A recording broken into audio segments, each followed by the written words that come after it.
Quintin Bailey, mate, thanks for jumping on and having a chat here. You've got your day off. How you going?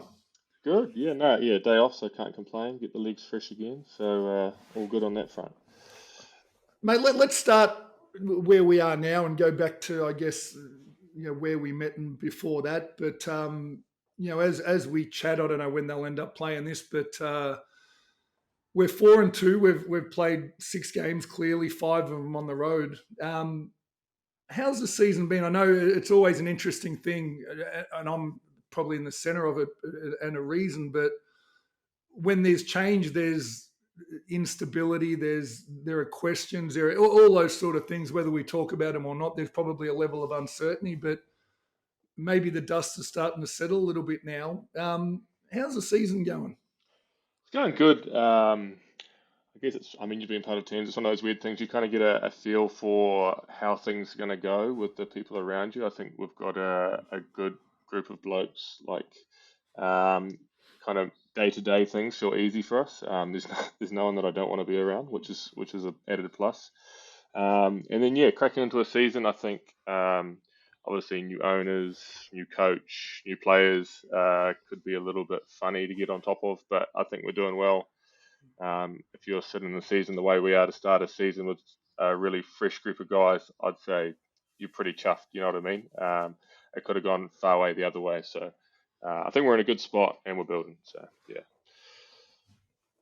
So let's go the opposite way to probably what we'd normally do, and let's talk about you for the people who listen to this in Australia.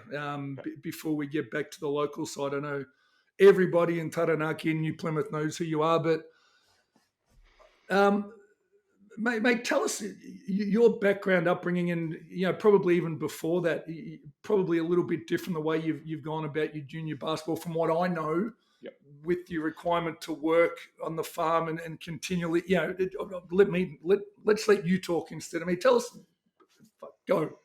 Yeah, I guess yeah. Small town, Stratford is where I grew up, which is in Taranaki. Went to high school there. Didn't go to a big one of the big schools, so played my basketball through that. Got given the opportunity through a guy called Coach McKean, which you may or may not have heard of, and that got me to the States. I have.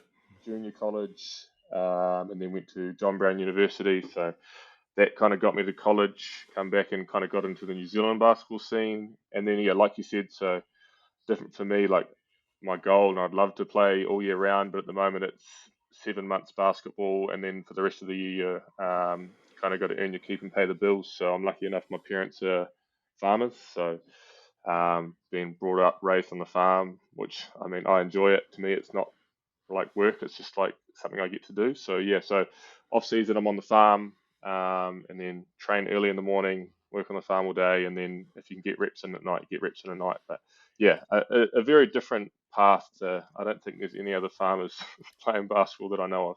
So yeah, Mate, when we met, let's just pick up on that. When we met down in Invercargill, you were playing in the 3-on-3 team that we yep, sent down, and I met you for the first time, and I shook your hand. There's something about, I mean, for me, it's maybe it's because I'm old, but when you shake someone's hand and it's a proper handshake, yep, and yours was that, and I'm like, all right, we got something here. But everyone that I spoke to, and you've heard this, but keeps talking about how good a guy you are. You've been around for a long time, and you've been sort of the backbone of this club, or a consistent piece for the last number of years.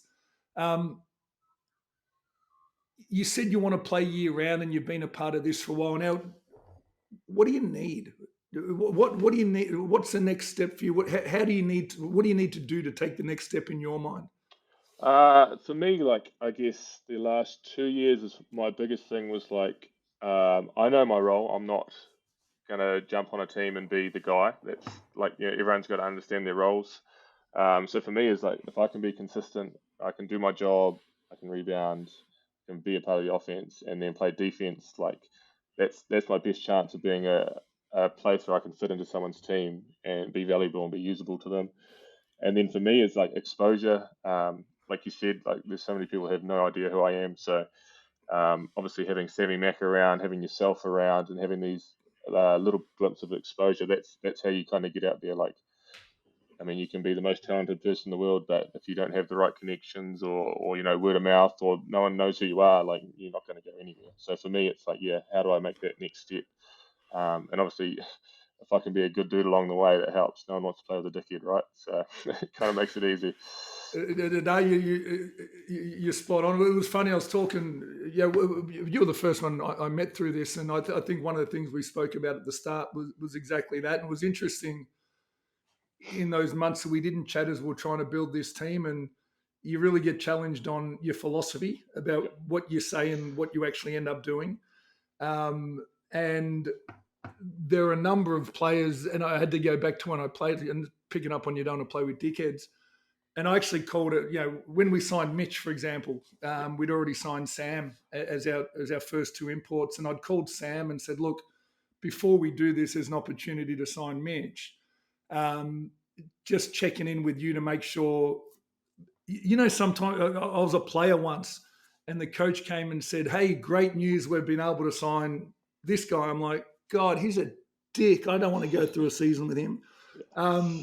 So, so we're really, really keen. We're glad we think we've kind of gotten that right, mate. But even in speaking to Sam McKinnon, you were a big part of that, and he hadn't seen you play; he'd only heard about you off the court. So, tell us about Sammy and like about taking that step under the sort of coach Sam is. And we're not comparing anyone to anyone here, but I know he's different.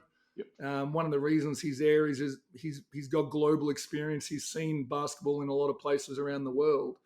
How's he been for you, and what sort of things are you working on with him?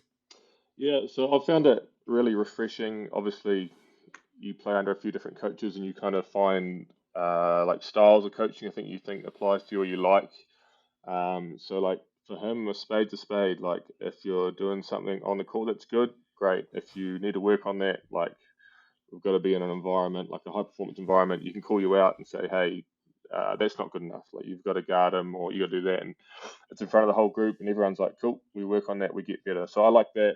I like the way he's set standards for our team, and that's like top to bottom. It could be the youngest dude who's just there as a practice body, or it could be, like you said, someone like Mitch McCarron or Sam Froling who've obviously got like a high profile, played around stuff. So I like that approach. That's good for us. And then obviously he wants to play a defensive minded team. So I think we've showed glimpses of that so far, and it's only going to get better the more we kind of gel. Mate, tell everyone back here, and I hear being Australia, the NZNBL, and we still call it over here the NZNBL, not the NBL. And Yep. over there, as soon as I jump on a plane, I start calling the league here the ANBL. Tell people about the New Zealand National Basketball League through your eyes, having been a part of it for a while. Because one thing that I learnt really, really quickly when I started watching lots of it, when this opportunity became available, is how good it is Hmm. and how deep it is, and actually how talented local, and when I say local New Zealand players that a lot of us here in Australia haven't heard of. And let's throw you into that category. I'd never heard of you until we got through this. Um, Tell us about the league through your eyes.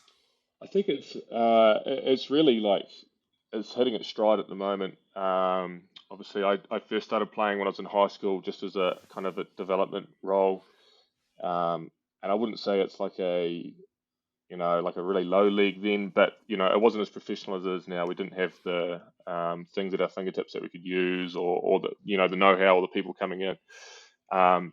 Flip that to now. You get three imports on a team, so there's three really high quality players you can get in wherever you get them from, and then like you said, the local talent. Now we've added another team this year, the Taranaki Airs, so there's another 10 or so local players that are popping up to play. So I think that it exposes them. So either A, it gives them more exposure to the people who are there, and B, you get more kids playing basketball at a high level. Like there's only one way you get better, right? You get thrown in the deep end, and you have to perform to this level of the people around us. So I think it's a league that's growing, and it's showing that there's so many young dudes and stuff now that transfer across to the ANBL or Europe or DP spots or wherever it is. So it's obviously proving its point. The other thing that creates exposure, and case in point was, our first two home games. We were sitting in a pub here in Melbourne with about 40 people watching the Rapid League. And the Rapid League, I think, was the great unknown coming in this season, how teams would manage it, how players would handle it, what the game preparation for the inverted commas main game would look like. You've sort of ducked in and out of that team. Talk to us about your preparation, how you found the Rapid League, because I still don't know. I'm only watching from afar. Yeah, it's I will say like I was personally opposed to the idea at the start. I'm like, oh, this is gonna be really disruptive.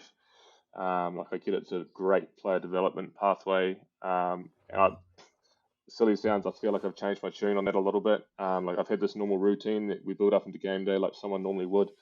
Now we have the Rapid League, like it's almost a way for anyone outside of that starting five, like you can get yourself going a little bit, like you can have a feel and you've got a bit more of an open scope. You don't have your normal playmakers from your starting five sitting in there, so there's more free range for you to kind of work on your game and work on some stuff that will transfer into the game. So from that standpoint, I like it, and like a bunch of young kids, so it's like up and down. So I think it's good for us and good for the rest of our squad to get better, like when they have to play or if they need to play. Where does it sit between? In my mind, I reckon, in a vacuum, if I was coaching, my thought would be, if you're talking to players, it's an opportunity not only to get those reps in, but to probably try things in that game that you're perhaps not quite able to try in the main game at this stage. But at the same time, they've allocated a reward for winning. So, how do you balance winning Rapid League with developing?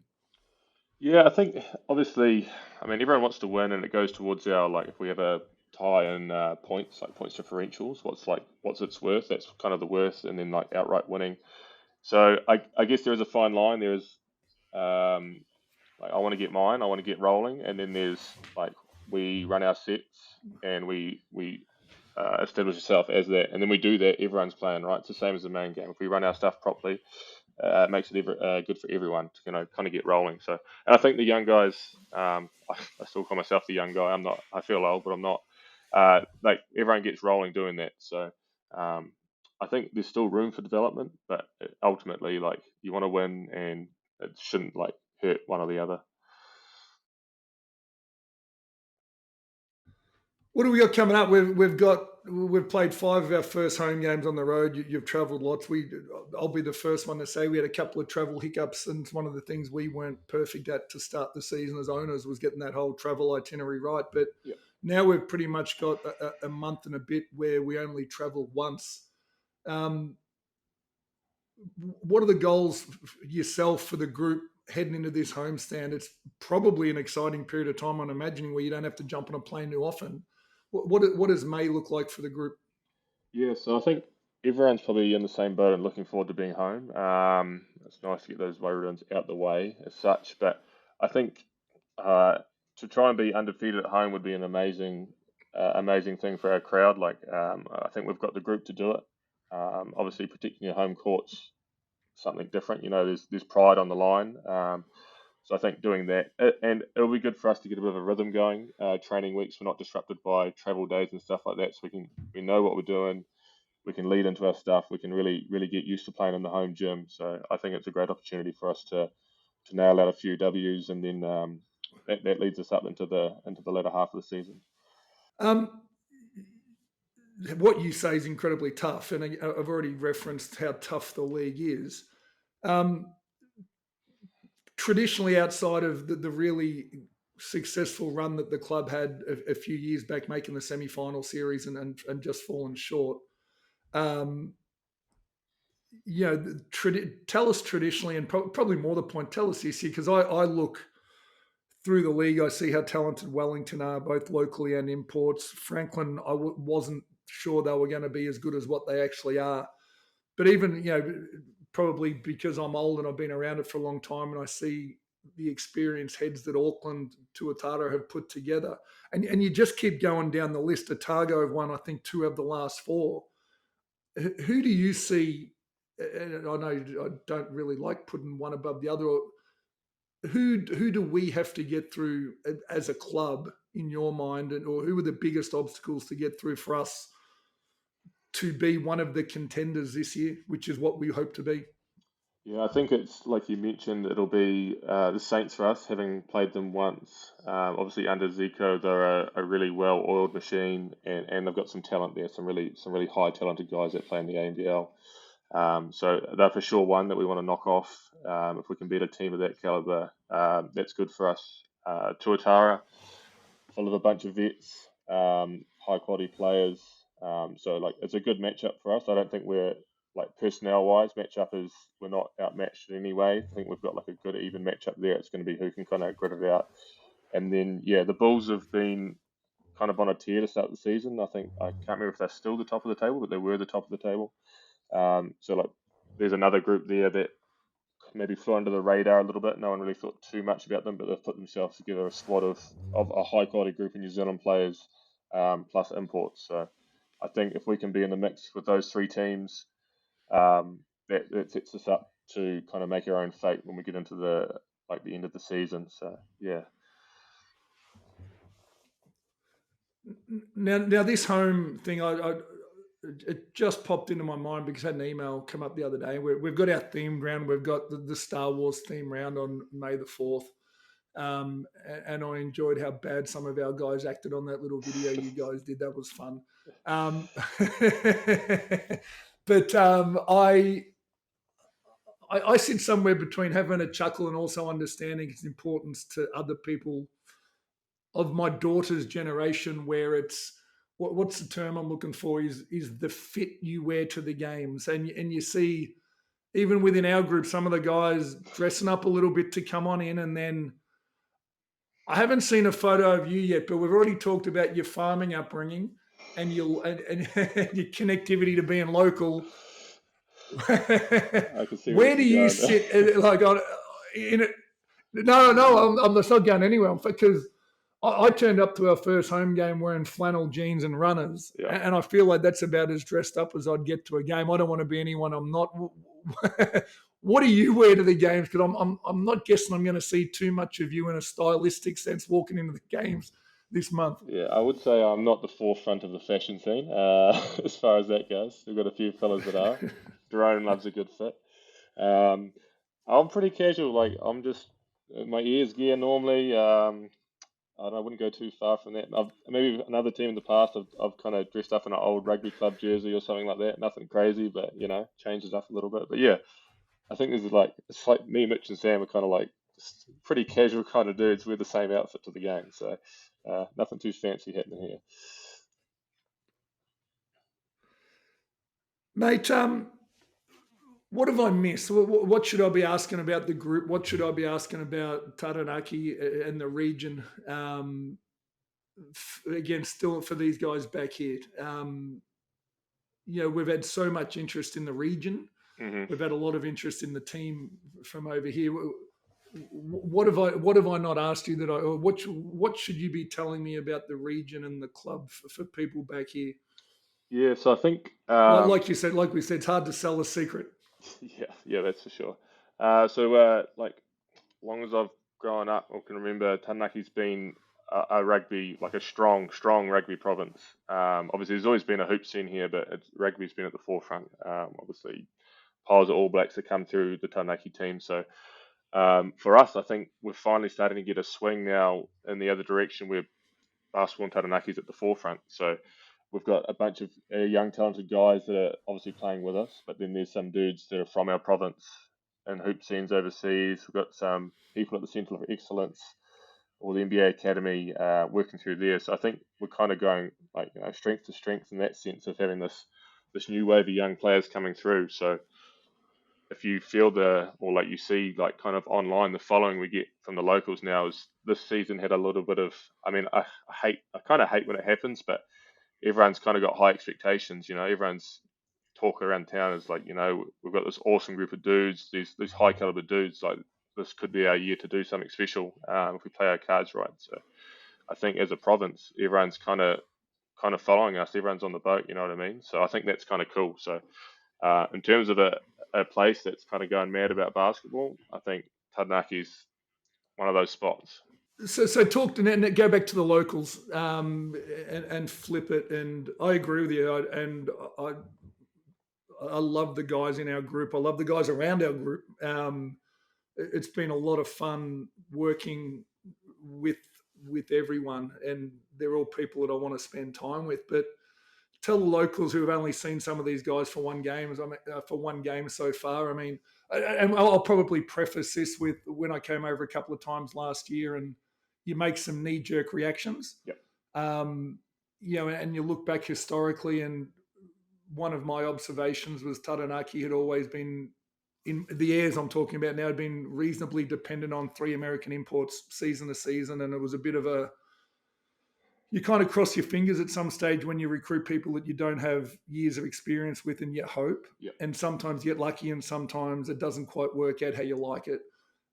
So we were really keen to bring in people that we had years of experience with.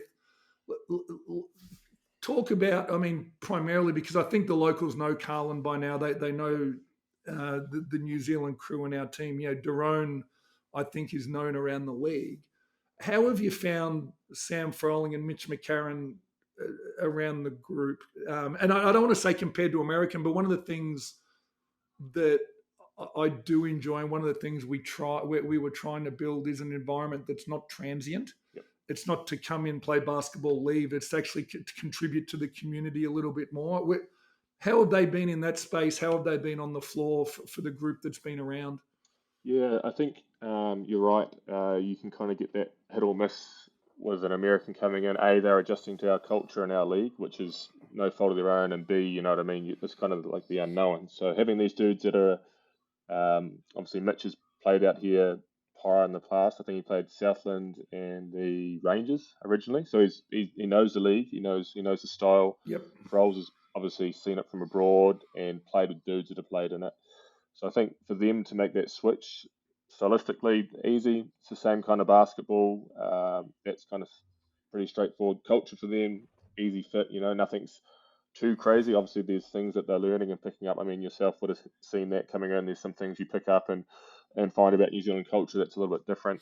But in terms of them being around our team and our group, like having them coming in as imports, never been part of the group, they're automatically, I'd say in our leadership group, there's probably about 3 or 4 of us that are like, try to keep an eye on everything in our team, and having them there is easy. Like you don't have to keep an eye on 3 imports. You've got your imports working with you to try and what's the best for our group. So I think they fit in really well, and they're like, they fit with the young guys great. Marshall and Mitch is what we're calling them, which is like almost like granddad or teacher Mitchell. So he's fit in really well with the group. So everyone's kind of latched onto him in that sense. And Froles is not much not to like about him. He's young, but he's like an old man. He's a big goofball. So I think having those 2 on board has been great. That's a part we'll cut up. We'll just call Froles an old man. The only probably the biggest unknown for us, and we spoke about this day one. I think we wanted to put all of our local players as much as we could and get them locked away before we looked at imports. And the spot we were left with was Elijah. Yeah. And he was the one human being that we'd never spoken a word to. We'd never seen play in person. We'd only ever seen film. So in some regard, like I mentioned before, he was the risk. Yeah. And I don't say that in any negative term other than it's unknown. And it's funny, I've been around a lot of groups where you have issues and you have behavioural and you have difference of opinions and all that kind of thing. And it's a grind at times. And the only negative, and it's not even a negative, the only comment that I got about Elijah, probably because I was really fascinated, what's he like?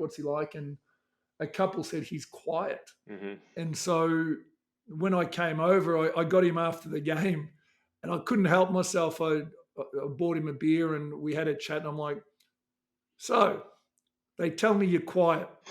And he says, I speak when I need to speak. I thought that's actually really good. I love that, yeah. Mate, how's Elijah been? Yeah. How's he been? I don't know. And, as a big, to put my old, hang on, before you go, to put my basketball hat on, sometimes bigs are the shyest and the quietest, but we need to be the loudest on the court because it's our eyes that see everything for the guard. So I get that part.